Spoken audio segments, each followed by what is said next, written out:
يا هجوس اليوم اطلع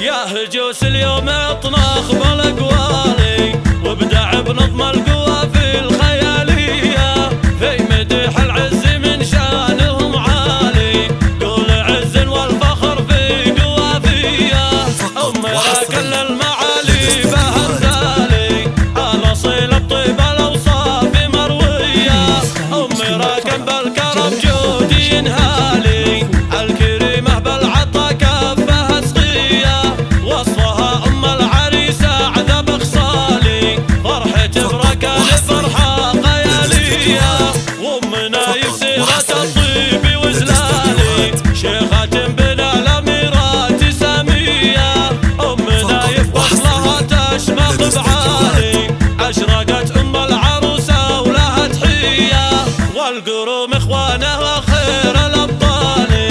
النشامه والدروع المحاميه باركوا الركان في عرسها الغالي الف مبروك بعبارات حصريه الفخر ركان يا شيخ الرجالي راعي الهبه فعولك بطوليه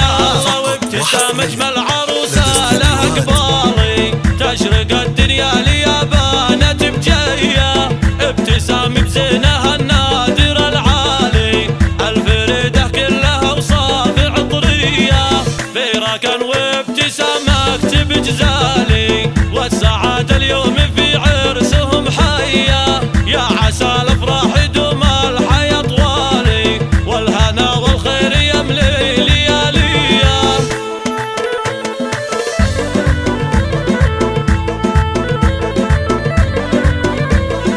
يا هجوس اليوم اطناخ بالاقوالي وابدع بنظم القوافي الخياليه في مدح العز من شانهم عالي قول عز والفخر في قوافيه امرا كل المعالي بهمثالي الاصيل الطيب الاوصاف مرويه امرا كم بالكرم جودي ينهالي الكريمه بالعطا كفها سقيه وصفها ام العريسه عذب خصالي فرحة بركان فرحه خياليه امنا يسيرة الطيب وزلالي شيخة بنا الاميرات ساميه امنا يفبص لها تشمخ بعالي اشرقت ام العروسه ولها تحيه والقروم اخوانها خير الابطال النشامه والدروع المحاميه باركوا الركان في عرسها الغالي الف مبروك بعبارات حصريه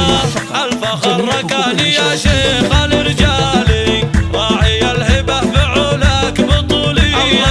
وابتسام اجمل عروسه لها قبالي تشرق الدنيا ليا بانت بجيه ابتسام بزينها النادر العالي الفريده كلها وصاف عطريه في ركن وابتسامك بجزالي والسعاده اليوم في عرسهم حيه يا عسى